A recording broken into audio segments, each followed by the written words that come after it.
All right, good morning, everyone. Welcome to TAO's 2021 annual member meeting. I'm Skip Newberry, President and CEO, and it's nice to see so many of you joining us this morning. A few quick Zoom reminders before we get underway. All participants have been muted, so please remain on mute unless a TAO staff member unmutes you and calls on you to talk. We'll welcome you to join us on camera during today's event so that our speakers can connect with the audience. And I encourage you to engage with TAO on social media. Our handles are on the slide, and we love to see key takeaways that participants post about our events. Helps others learn more about all the events that we put on. This is an all hands on deck TAO staff event today, which means I'm joined by Elizabeth Allen, Sally Bell, Ruthie Ditzler, Riley O'Brien, and Kara Toronto. Please note we're recording today's session and we'll upload it to our YouTube channel within 24 hours. Because we have so many of you on the call today, please send all questions directly to Sally Bell. This is the first time that she's hearing that. We haven't told her in advance, so that'll be fun. No, I'm just kidding. She's well prepared. Sally will compile the questions and save them until the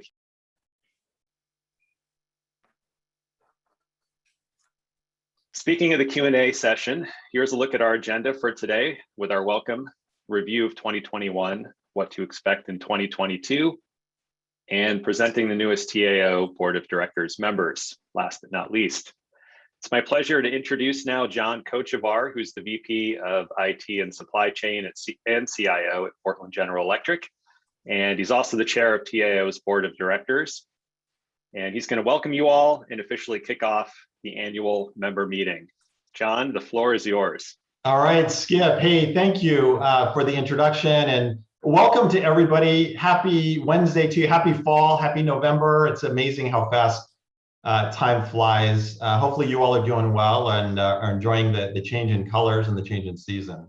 I thought I'd just open with a few words just to kind of kick it off and talk about just this past year has really presented a lot of challenges for the region, for many of our businesses and employees that call Portland home.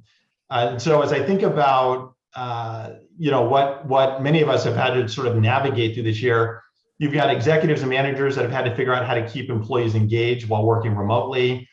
There's a whole other dialogue we can have around talent, the great resignation, the great renegotiation, however you want to describe that. And it's something that TAO, I think, has lots of different programming around, which is awesome. As a pandemic and the social restrictions have dragged on, mental health has become a much bigger focus, I think, for all of us and our families and colleagues. Healthcare, education, business and government services continue to migrate to online delivery. I think that's a plus for many, but a challenge for many others. And this shift has really underscored issues of inequality, of access, and the need to continue to close that digital divide, for which many of you are a part of helping to bridge. The proliferation of technology has also meant the expansion of cybersecurity threats and the potential for data breaches. We saw a lot of that with the Colonial Pipeline and many others that we've read about through the course of this year. And a lot of local tech companies have diversified their workforce by hiring people outside of the area, no matter where they're located in the United States.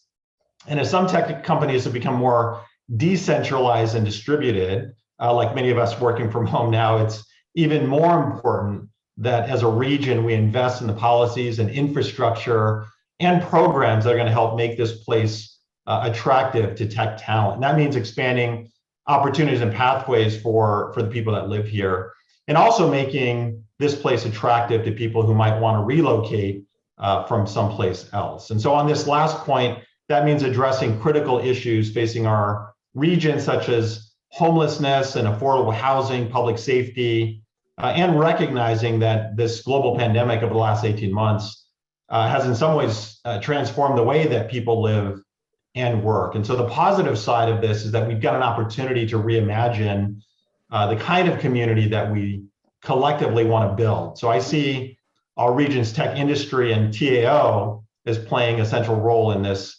conversation. And so throughout all of this, the team at TAO has delivered relevant and timely programming and developed initiatives to address these priorities. I really love the way that TAO has adapted to this environment. And they brought our teams and communities together to show the best practices and network to solve the problems. I think in all the work that we do, we're solving some of the world's toughest problems, no matter what business that we're in. So it's fun to have a venue for us to get together to talk about that.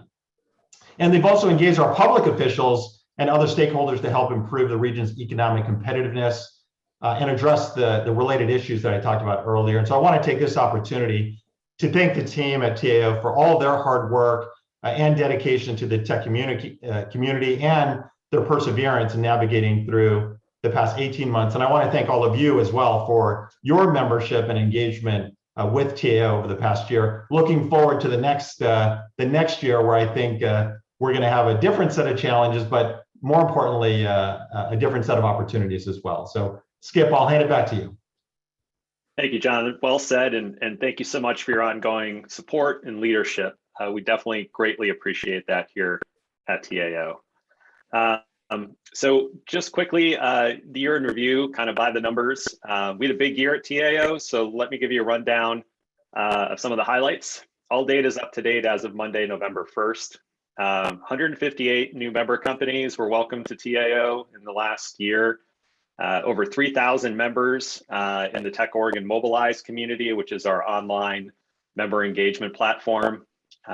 We had over 880,000 social media impressions, more than 150 online events, 2 in-person events for a brief period late this summer and early September with Party in the Peanut and the Tech Awards. We tracked 65 legislative initiatives in the 2021 session and conducted 190 conversations with elected officials and policymakers, all with just 7 staff members. And I'll talk a little bit later about how we'll be adding to the team as well. So some exciting stuff on the horizon there on that front. So I think this deserves a round of applause virtually. Clap, clap, clap.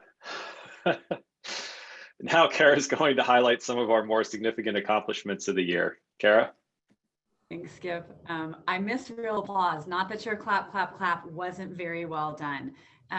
It's really exciting to share some of the work that we've done this year beyond events, because I know that's what we're well known for. But I want to just take a few minutes and talk through a couple of programs, and we're going to drop some links in the chat if you're not aware of them. So we're going to start with formalizing a program for startups that we call Founders Investing in Founders.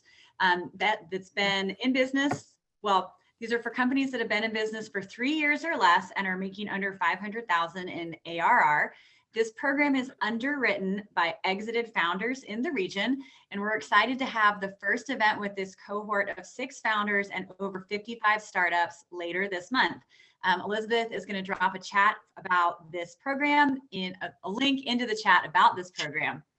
Next, we collaborated with Solve, Adopt a Block, and Harbor of Hope to address houselessness and cleanliness in Portland, raising almost $100,000, as well as awareness and providing volunteers from the technology community to participate in cleanup events.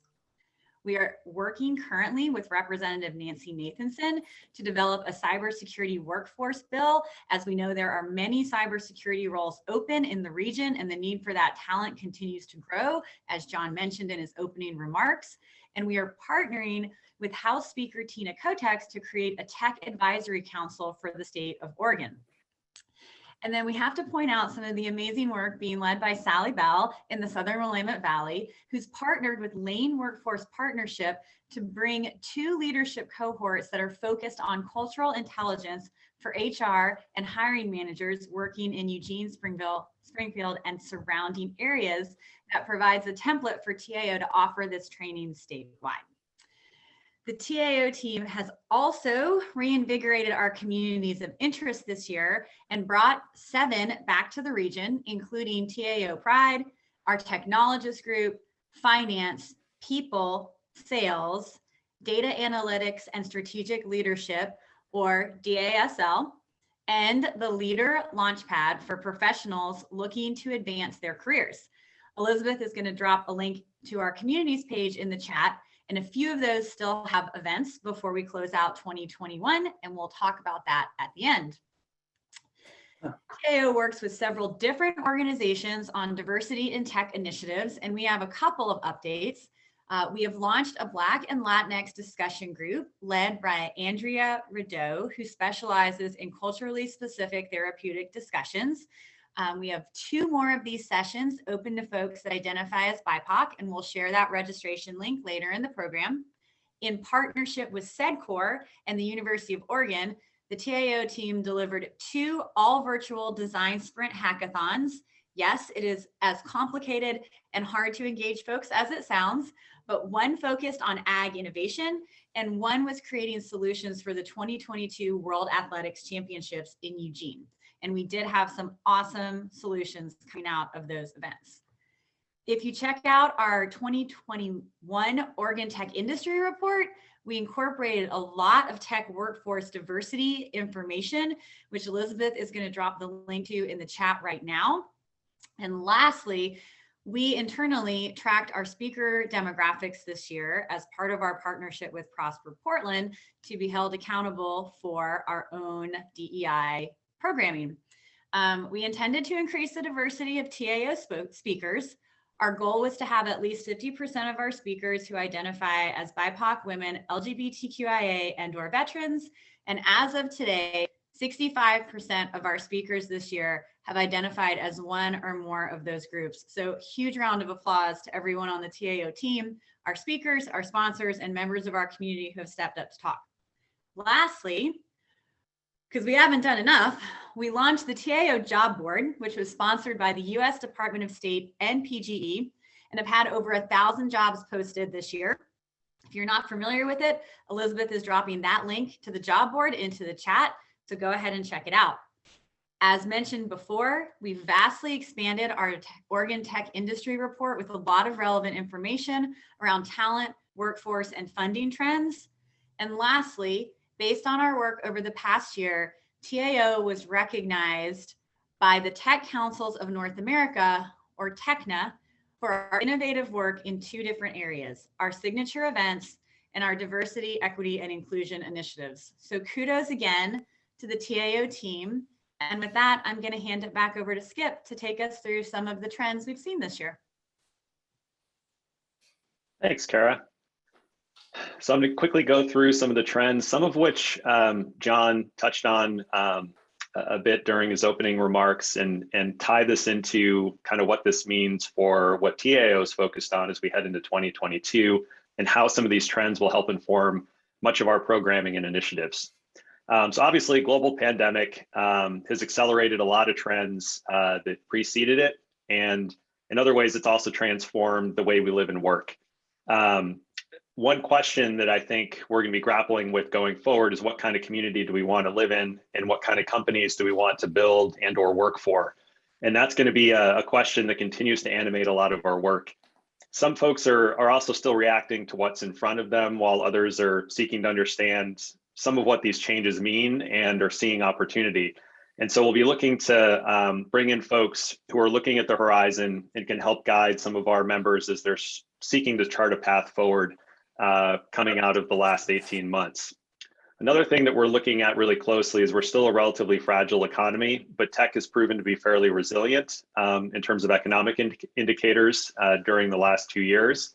So as we look at how can we help not only the tech industry continue to be resilient, but also in what ways might tech help some other sectors and communities across the state become more resilient over time through the use of technology.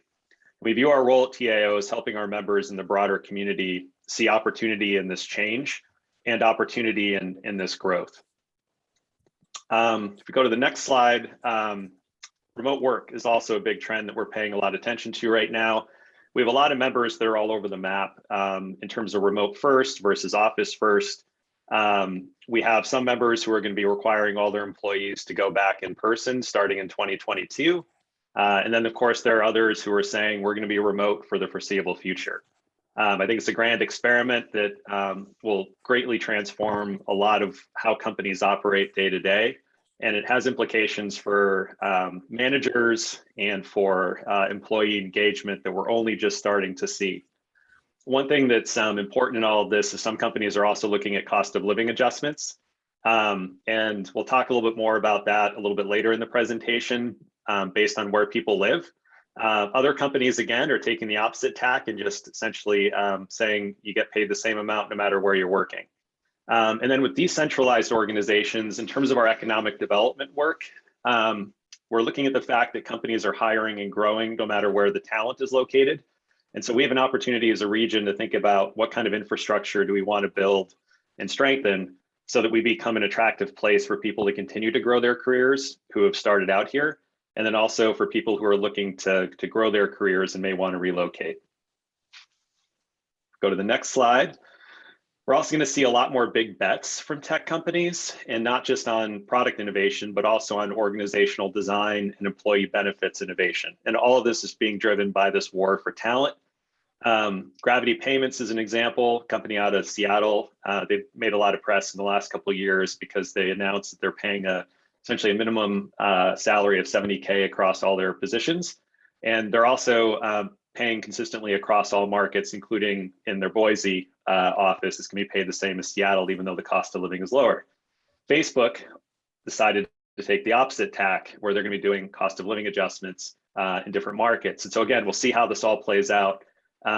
There's also a lot of creation of new positions, including chief diversity officers, chief accountability officers to help make a company accountable to various stakeholders if it promises to do certain things, and also chief innovation officers who've been around for quite some time.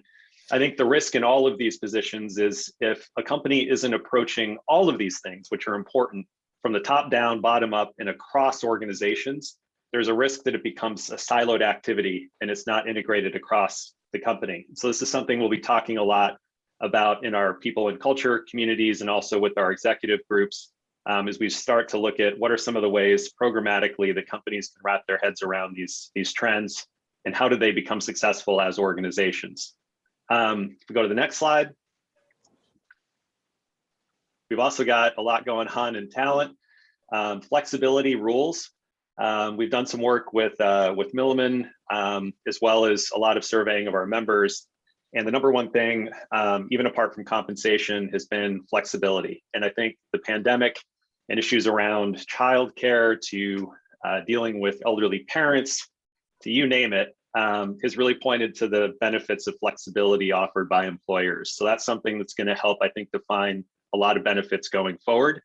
And then John alluded to the great resignation or great renegotiation.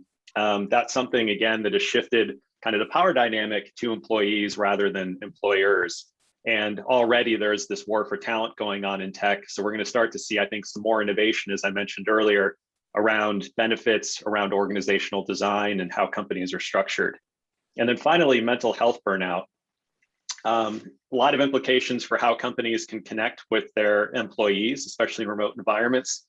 Someone offered the example to me in the last year where they said, when we were all in person, you'd see an engineer kind of banging their head against the keyboard, and you'd know, okay, I need to go talk to that person. Something might be wrong. Whereas in this Zoom world, it's tough to really kind of be able to see these signs. And so it's incumbent upon managers and execs to really meet people where they are and lead with empathy and vulnerability and help draw people out so that it's okay to share a little bit about if they've got a need to raise their hand and say, hey, I need some help. Go to the next slide. Another thing we're looking at is there's tons of continued growth in the tech sector. Kara alluded to our new tech economic impact report. We have tons of great data on the website. It's available through our advocacy section. I encourage you to check it out. It's interactive. It gives kind of a general indicator across number of new companies formed, wage growth, Silicon Valley creep, as it's called, continues to creep up there. And there's a ton of great other data around workforce, which we'll get into in a second. If we go to the next slide. One of the, I think, more innovative things about this report, which was driven by Kara, was, hey, we need to be able to look at, are there publicly available pieces of data that can be pulled into the e-impact solution that we use down to the MSA or county level? And what's great is we now have some benchmark data that really looks at diversity metrics by race and ethnicity at the county and MSA level. And that's what this map, which is interactive, allows folks to do.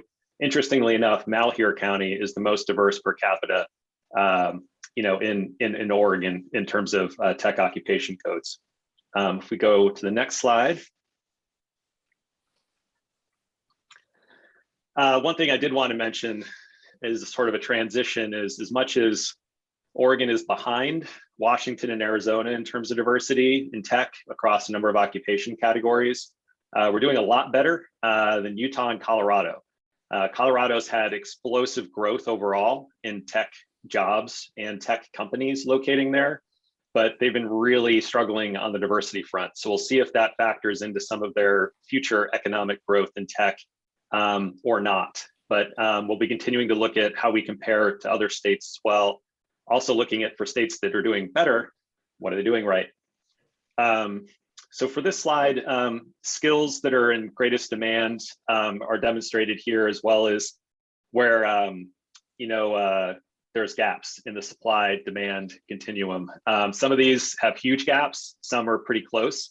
And these are skills that are advertised on candidates' profiles and also job postings for certain skills. What's interesting is AWS and Azure cloud computing, very high demand, quite a skills gap there in terms of available candidates. Cybersecurity is another one, and then also soft skills. And if we go to the next slide, we encourage you all to check out our Tech Industry Economic Impact Report. I'm just going through all the fun stuff that's in there now. So this one shows annual earnings by tech occupation. You can see how you compare. If you want to go check it out, it's got wage scales across a lot of the popular occupation codes. Go to the next slide.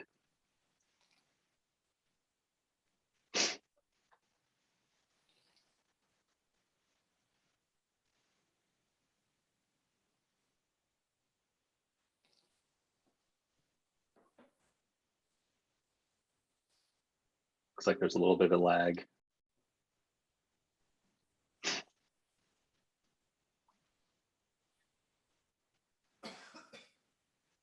All right, I'll start talking about what's on the next slide. So on the next slide, we've got some information around some stuff that we're working on from a data privacy from a healthcare and government standpoint as it relates to cybersecurity, as well as it shows that financial services are essentially largely with the right type of cybersecurity resources in place. Healthcare and government account for a huge part of our economy, both in terms of headcount and employment, and yet they're way under-resourced when it comes to cybersecurity infrastructure.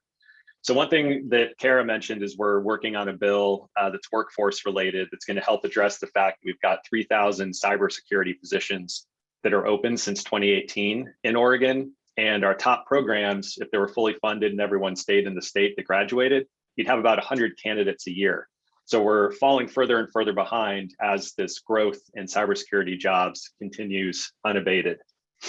And the other thing is that there's a lot of concern, especially in the public sector, around ransomware.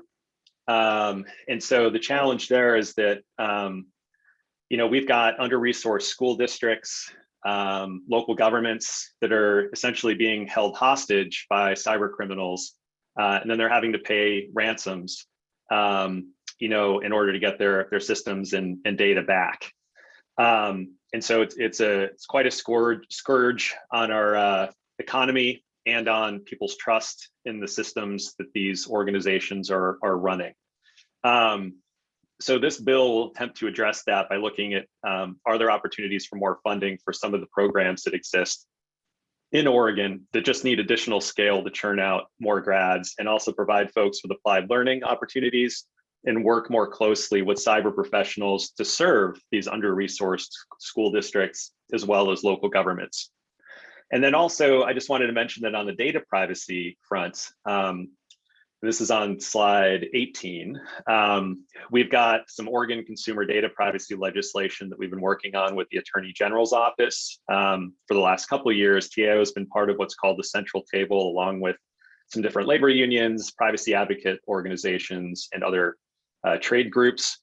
And in 2023, there's likely to be a consumer data privacy bill in Oregon that'll be comprehensive. And right now you've got Virginia, Colorado, and also California that have passed state bills, and a number of others are going to. And so this is a chance for Oregon to really start to clarify definitions that are ambiguous in those previous bills, and also to potentially address some of the areas that have gone unaddressed previously. Even GDPR out of Europe doesn't talk about anything related to blockchain and how that might bear upon some of the cybersecurity provisions and requirements. And here, I think in Oregon, we may have an opportunity to start to address some of these trends. So moving on to the, oh, I guess the slide deck is dead. I'll talk about a few other trends that we're looking at. One thing that we're also focused on this year that I think to me is kind of providing a sense of hope for the region is there are some really interesting innovations that have happened in the climate tech space, in particular with the city of Portland and the PCEF fund, the Portland Clean Energy Fund.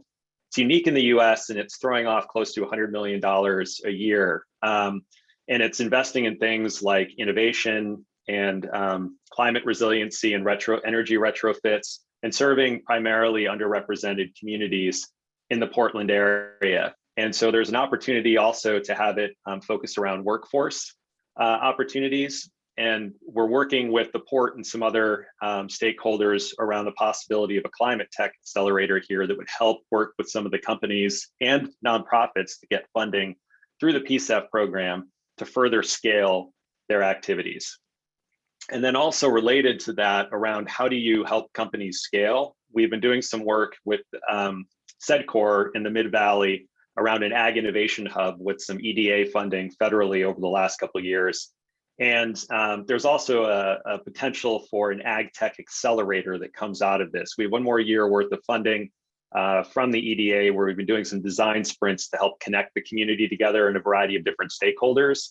And there's a big workforce component to that, much like PCEF and a potential climate tech accelerator.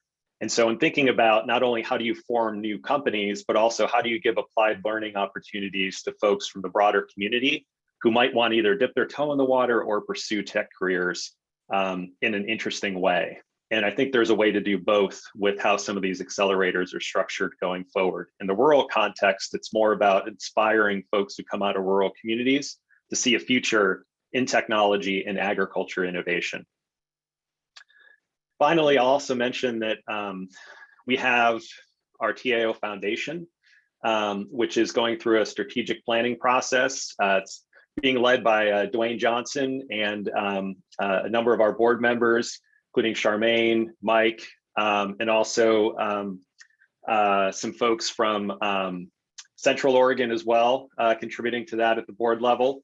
And as we, with Maggie Hubble, and as we look at some of where that organization goes next, there's an opportunity for it to help work with historically underrepresented folks in the community to source entrepreneurs from underrepresented communities, could be nonprofit, for-profit ventures, and connect them to relevant programs and resources. In this way, the TAO Foundation would be not of TAO or of the tech industry, but rather dotted line connection, and therefore serving as sort of a sort of bridge, if you will, between the tech industry on the one hand and the community on the other.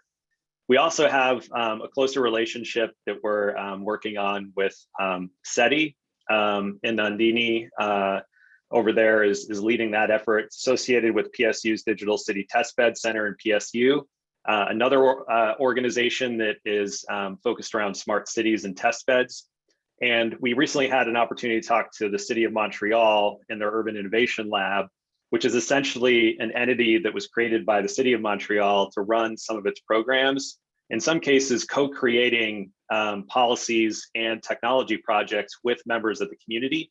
So it's kind of an arm's length separate entity that can bring together tech and government and community activists in a way where it's decentralized. There isn't a single sector or entity that essentially is at the center or setting the table, as it were. Everyone's coming from kind of the same point, same position.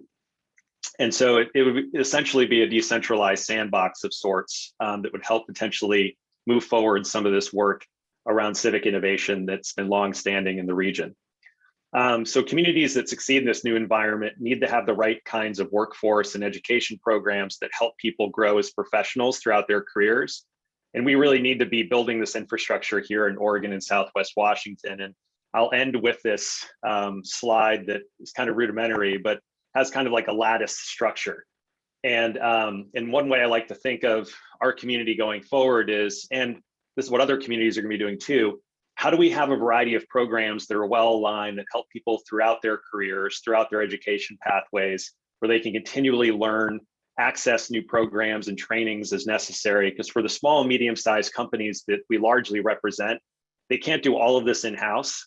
And so if they can access community infrastructure and their employees can to help advance their careers, that's going to help concentrate more companies here, more talent here, and really continue to evolve our tech ecosystem. So we're really excited about what we have coming up in 2022, including seeing you all in person again as we plan a mix of online and in-person events as well. And we'll be introducing at least 3 new communities, including cybersecurity, marketing, and product management. And so stay tuned during November for the opportunity to volunteer to lead one of these communities or step into leadership with one of our existing communities. We have quite a few. We'll be hosting a 2-part Pacific Northwest reverse pitch series in Portland and Seattle with our peers at the WTIA in Seattle. And our advocacy efforts continue with the development of a consumer privacy bill for Oregon, which I talked about earlier. This will be introduced most likely in the 2023 legislative session. And along those lines, we'll be continuing to provide opportunities for folks to connect with elected officials, policymakers, and candidates. And our team will grow as well as we look to hire at TAO. There we go. Our dynamic team will be growing. And this year would not be possible without the Herculean effort of the TAO team. So I'd like to extend a big thank you to Elizabeth Allen, Sally Bell, Ruthie Ditzler, Justin Martinez, just left us for his approved. We wish him well. He is not straying far from the nest, so to speak. So we're excited he's going to be with one of our members and continuing to cross paths. And also Riley O'Brien and Kara Toronto. And additionally, we're also incredibly grateful to our interns this year, our partners at Thorn Run, which is our lobbying organization, and our board of directors and volunteers who are leading our communities and sharing them. And I know it's already been mentioned, but TAO is hiring. So please check out the careers page that Elizabeth is putting into the chat right now. And once this video becomes available on the TAO YouTube channel following the event, please feel free to share with potential candidates. Hopefully our muddling through this did not scare away any potential candidates. Before I introduce the new class of 2022 TAO board members, I first want to thank those board members who are terming off and thank them for their service. These include John Thompson, George Granger, Ann Donovan, and also Ajay Malhotra. It's now my pleasure to introduce the 2022 TAO Board of Directors class. A huge thank you to the TAO board and to the TAO nominations committee, which is comprised of Brent Bullock, Ann Donovan, Ajay Malhotra, and Bonnie Page. As you can tell, we're going to be recruiting for 2 new members for our nominations and governance committee. And we want to thank them for their hard work over the past 6 months in identifying and interviewing such strong candidates. So without further ado, we have Teo Akins, who is the CEO of Cascade Comprehensive Care. We have Christy Flores, who's the Chief Marketing Officer of Tektronix. Blair Maniti, partner at Moss Adams. Joan Pepin, founder and CEO at ZeroWall.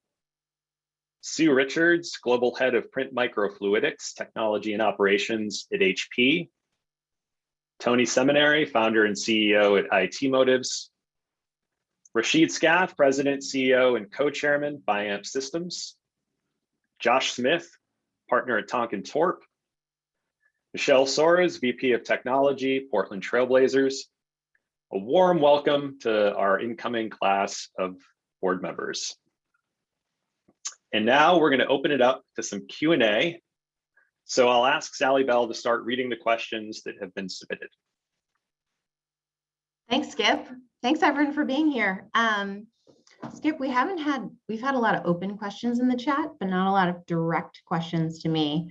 The thing that seemed to be most popular thus far is the cybersecurity talent and resource topic. So I would welcome any continued thoughts from you, Skip, or our team on that. It was first posed by Stedwin Coleman, who asked, why are employers hesitant in adopting new cyber products and services? And so there was a lot of different responses in the chat about employer willingness to do so, bandwidth, resources, incentives, and things. Skip, do you have any other thoughts on the state of cyber and talent and resources and employer willingness to do so? Yeah, that's a series of good questions. There's a lot in there. I think there's a lot of sort of motivating factors in why someone will either adopt or not cybersecurity resources, whether on the workforce side or infrastructure and new technology solutions. Obviously, one sort of cynical view is that cybersecurity is not an issue until there's actually a threat, and then it's kind of too late, or you've breached your systems or data, and then you're dealing with it. And now suddenly the board of directors is paying attention to it, but really it should be preventative. And I think a lot of organizations are now at a point where they've seen enough of their peers or other organizations deal with the aftermath of a breach, and they're saying, yeah, I don't think we want that to be us. And also the numbers are going up, where the number of breaches has increased in frequency, and also the amount of cost involved is pretty frightening. A lot of small businesses end up going under after a breach because they just don't have the resources to deal with the aftermath and the fallout. So it's definitely a big issue, and it's only getting bigger. So I'll say that there do continue to be organizations, though, that are taking more of the ostrich approach, where it's like, oh, let's just hope and pray that it doesn't happen to us. I will say that on the workforce side, we're seeing a lot more awareness around the need for cybersecurity talent across so many sectors, not just the government, not just healthcare, and finance and other sectors that are dealing with sensitive data, but also small businesses and even nonprofits. We had a consumer data privacy feedback session about proposed legislation earlier this week, and we had a number of our nonprofit members on there too, because they're also pretty concerned. They handle plenty of constituent data, and they could be liable if there's a breach. And I think companies and organizations are really dealing with in many cases, not enough resources, given the enormity of the problem and how well resourced some of the cyber criminals are. So it's a bit of a slanted playing field. So yeah, those are some thoughts. Hopefully that's helpful in hitting at some of what was in that multi-part question. Thanks. Tara, do you have anything you want to add there, or maybe even Charlie Kawasaki if he's on the call? I was going to add, Morgan had some really insightful comments about it being a barrier. There's a cost prohibitiveness for some industries that may not be tech, which is where we're seeing a high demand for some of these roles, to really want to have the money, particularly if it's a smaller margin business, to invest. And so that is part of the challenge. And then there was a lot of talk about salary ranges and different demographics of employees. And I would say that there are some industries that are quite interested in hiring, but are constrained in terms of how much they can invest in an employee. And so if you are someone that has reskilled or are new to market and are willing to be a little more flexible in terms of your starting salary, there are great avenues into these types of roles and companies. Manufacturing just sort of plays into the back of my head, because we've seen in the Mid-Valley 2,500 job increase of STEM roles. And so we know the jobs are out there. It's just how to connect that supply and demand curve. But I would be curious if Charlie had any thoughts too. Oh, thanks, Karen. Skip. Yeah, I'm on. Skip, I think you covered it really well. What we're seeing across the board, private sector as well as K through 12, local government, is an increasing recognition that all these organizations are under the ransomware threats, And all of them, including the state itself, as well as in some cases, very large publicly traded companies expressing significant interest about the concern about the workforce gap. So even when there might be an interest in adopting some of the latest approaches to cybersecurity, whether that's zero trust or rolling out multi-factor authentication, many organizations simply don't have the staff at this point to take that on. And so you'll talk to a security department or an IT department, and they will express substantial IT debt in terms of trying to just catch up with IT modernization. And so many of these new advanced technologies simply just fall down the priority list because of lack of workforce. Thanks, Charlie. Great. I also We've see a got question. Oh, go ahead, Sally. I was just going to say, I didn't want to, I'm just scrolling up in the chat here. I didn't want us to miss Steve Corbato's question about tech themes playing out in the gubernatorial campaign. Yeah, that's a great question, Steve. I would say there's a number of them. One thing that we're seeing quite a bit of in terms of interest, especially from the legislature, just since early October, I've had almost 24 meetings with members of the legislature from around the state, and a couple of things have come up frequently. One is digital divide.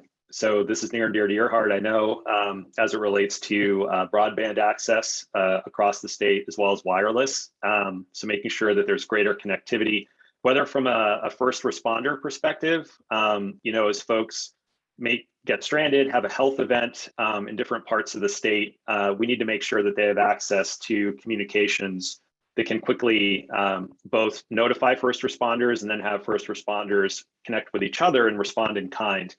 And so that's a big animating concern. As John mentioned during his opening remarks, there's also a proliferation of technology that's underpinning delivery of critical government services, education, healthcare to all parts of the state. And so that's also another animating or driving concern on the part of legislators, that they're asking, how come we don't have more broadband or wireless access to more parts of the state? So they're trying to figure out from a public-private, from a purely public standpoint, where are their interventions and what sort of mechanisms would work best to kind of close that digital divide.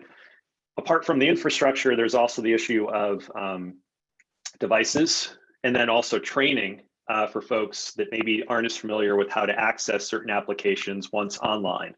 So those are all parts of the puzzle that I think need to be addressed when talking about digital divide. Another thing that's come up is the state of IT or technology at the state level. And there have been a number of high-profile breaches from a cybersecurity standpoint. There are issues around lack of government services being delivered effectively, like the employment department, and checks, taking so long to get out to folks who need them most. And so this has come up again and again in conversations with the legislature. And I know they're going to be beating their drum around these types of changes and expecting the new executive, the governor, to come in and have a plan for essentially how to start to address some of these issues. There's also, I think, an interest in not just a reactive, how do we fix what's broken, but also how do we potentially move ahead? And are there some ways that the state could innovate when it comes to technology across its various agencies? So we've also had conversations with some legislators who've said, why can't the state essentially incubate some stuff as well? Like, we're a big procurement engine when it comes to technologies. How do we open that up more, make it more transparent so that we're not locked into, say, a single vendor where IT is saying, well, we signed this contract and now we're locked in, even though technology and the markets have changed dramatically. That's not an excuse, according to some legislators. They're like, we need to radically rethink our approach to technology.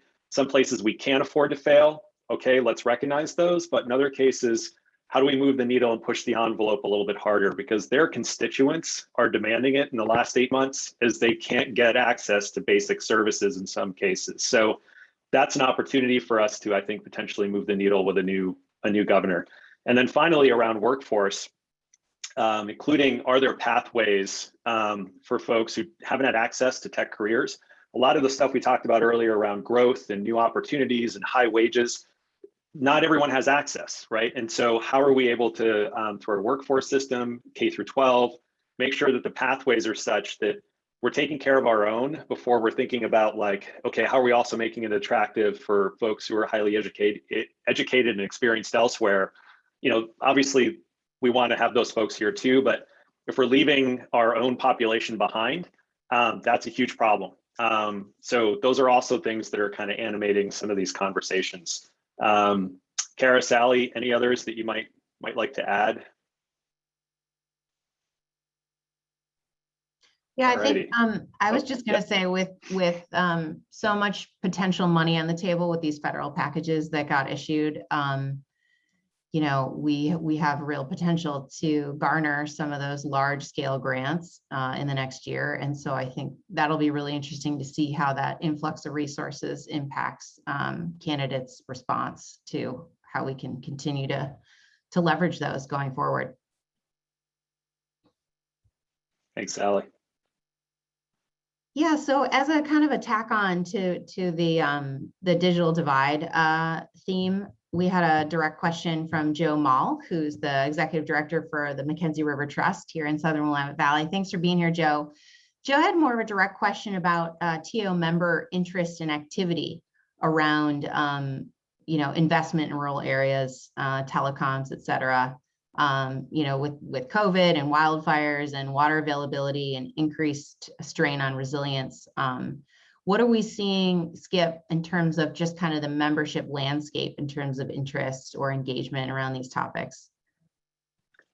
Yeah, I would say there's a couple of different sort of things to point out. One is you have some larger players like Microsoft, for example, has been doing some work for years now around newer generation technologies that operate off of essentially TV white space in terms of rural communities where maybe broadband type of infrastructure is not possible. There's some questions around how applicable and, you know, what are some of the costs, and from a regulatory standpoint, federally, is there enough available sort of bandwidth or space, spectrum, essentially, for this type of new technology. So there's some hurdles there around adoption, but larger companies are starting to see an opportunity for innovation in rural. And then of course you've got like Facebook's approach in the developing world is in satellites.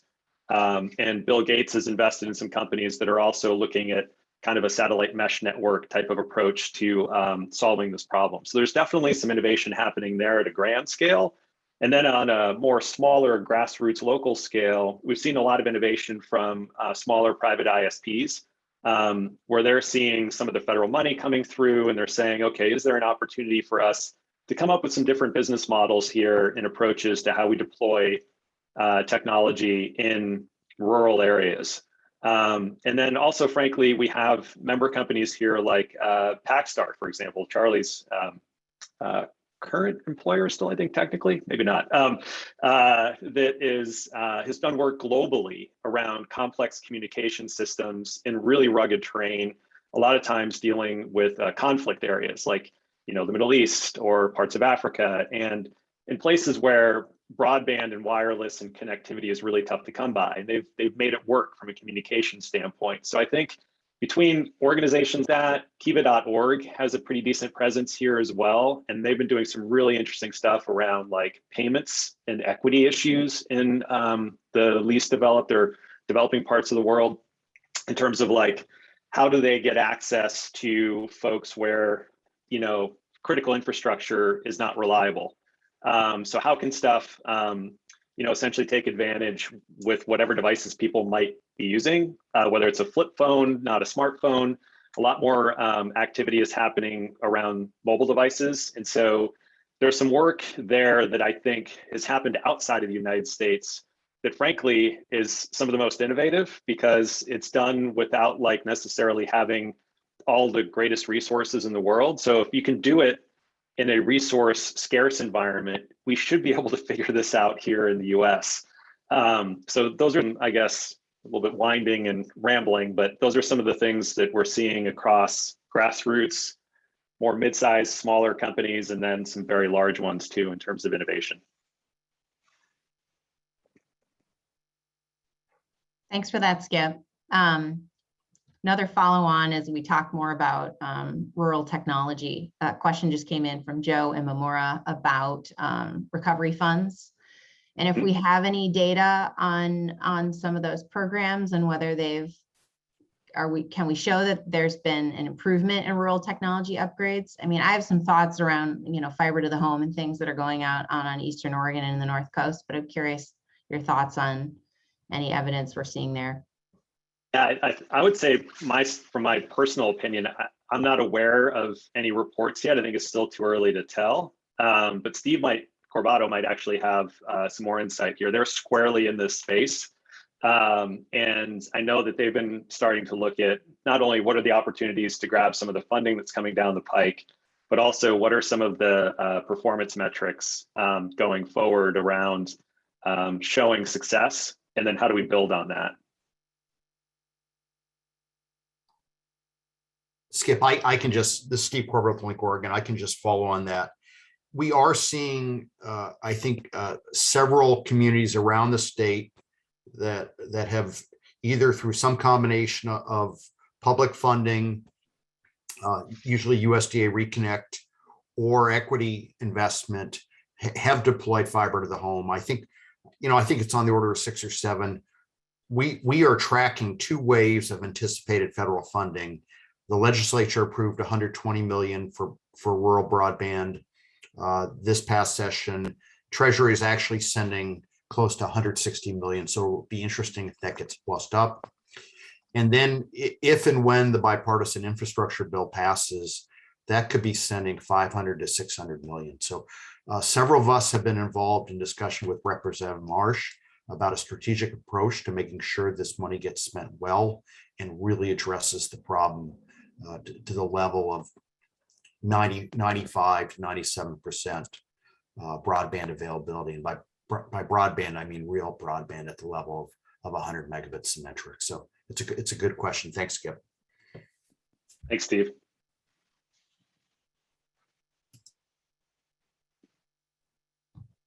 I think that wraps the direct questions from my queue and from the chat. But we might have another, we've got a new question from Ben.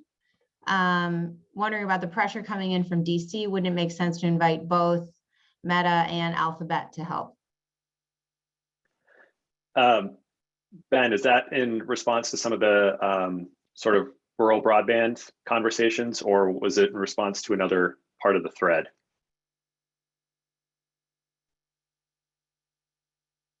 Rural broadband, okay, great.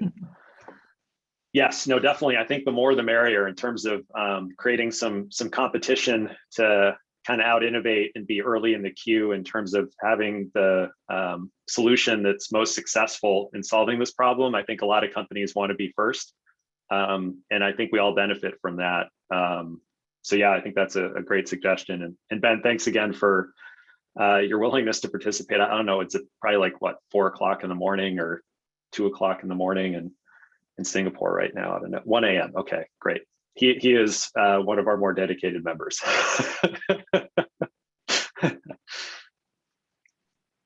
Appreciate Ben. Any final questions, folks? Feel free to reach out to any one of us. We really appreciate you being here. What a great group. Yes, thank you so much, everyone. I know that there's a lot of competing Zoom calls for your time these days, and we appreciate your spending one of them with us this morning. But before we close out, we are not done with our 2021 yet. So Elizabeth is going to stick a chat link for everybody because we do have quite a few remaining events for the year. So check out our events page. We've got our Cyber Summit on Friday. We have our Founders Investing in Founders, a fishbowl conversation with current exited founders to share different thought processes. Power Pairing, our very popular women's programming, is back on the 9th. I do not think it is too late to get your wine shipped. Sorry, guys, this is only for the women. It's great. We have our Health Tech Summit. in November as well. Our finance community has had some really interesting conversations, particularly around international expansion. So you can join us for those. There's one in November and one in December. And as we mentioned earlier, our Oregon Black and Latinx community has got 2 more discussions. Those are at 5 p.m. on the days you see here. We've got a digital transformation narrative at the very beginning of November. We have our last I Am Tech Oregon, which features different members from around the state. And then we have our people community to close out the year. We will be talking about the gifts of conflict and how you should lean into that. So check it out. And then we've started to go ahead and put programs on the calendar for 2022, including our cybersecurity community, which will launch in February. I think Dom Perez was on at some point, but he's going to be our first presenter for that. And we've already got a leadership exchange, once again, touting women's accomplishments and contributions to the tech industry. So I would be remiss if I didn't plug our last events of the year. Thanks, Karen. Thank you, everyone who joined us this morning.